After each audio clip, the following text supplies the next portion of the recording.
I think 1.5 is an amazing balanced patch in terms of balance between like new units coming out, new sets coming out, new lore, new maps, and a bit of balance between both like the Halloween theme of the Huo kind of spookiness, as well as maybe a bit more of a segue maybe into Penacony kind of thing with the Knights of Beauty finally arriving. We have to see how it goes. First things first, we have Huo in the first half, and this is what her banner looks like. I'll be showing you the rest as well. I'm really impressed that we managed to get so many of these characters right in our previous prediction video. I'm also going to be doing one for 1.6 and analyzing moving forward if any of you who are interested in Ruanmei, Dr. Ratio, or even Xueyi. I think you'll be interested in that video too. You can check it out once I'm done on the channel, probably in a couple of days time. Now in the second half, we're going to have Argentee's banner together with Silverwolf as a rerun. It's very interesting because a lot of people were speculating it might be Jingyuan since he was the second character to appear in version 1.0, but no, we're getting Silverwolf. Super strong character, which means any of you who are new players and have to choose between Silverwolf and in 1.6 like Ruanmei, I think it's a really tough one. Other than that, personally, I really like Argentee's design a lot more. Hanya's animations also definitely don't look like a 4-star. I'll definitely talk about it in another video on comparing these characters.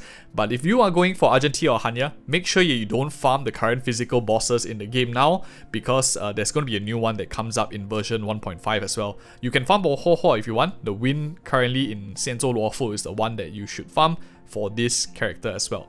Other than that, we will be getting quite a lot of updates too, and one of them will be a Simulated Universe update with the new World 8, which features Yanting as a boss, so we get to beat him up in the Simulated Universe now consistently. We'll do a guide definitely for a free-to-play clear, as I always do on the channel, so any of you who are struggling, I will be sharing with you some tips on how I tackle Simulated Universe. This also comes along with 2 new Simulated Universe sets. There aren't any like details that they published so far, but we will definitely see more in future, and hearsay in some of them might be a follow-up set, because we'll also be getting another 2 new Cavern of Corrosion relic sets. So total 4 new sets for us to farm in total to get trash relic drops in total as well. But anyway, I'm just joking. Other free stuff that we'll be getting, of course, is the login event. This is very nice, 10 free pulls. I don't know whether because they left it towards the end of the video means they're trying to signal that it's coming to an end of these 10 free limited pulls. I hope they keep it on every single patch, because it gives a lot of people a reason to like log in consistently every 7 days, because there's like a peak and trough in the Honkai Star Rail content, right?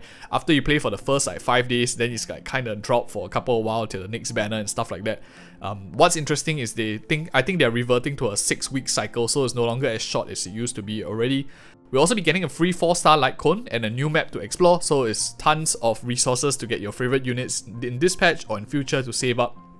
But I think personally, my favorite quality of life is definitely the Memory of Chaos changes. They made a bit of changes in terms of now it saves all your lineup, so you don't have to manually select everything 10 times every time you're going in again to clear it for every 2 weeks. But for newer players or players who use the alternate F4 method to restart, they also added in this like restart button finally, so you can restart. It doesn't reset the whole thing. You can even reset like just the second half alone, or you can just like restart the whole thing to the first half depending on what you feel like it. I think it's a huge time saver, especially the second half part, that you can just restart the second half, because a lot of us spend a lot of time in the first half. We don't want to like redo the entire first half. It's like, so tons of value in my opinion.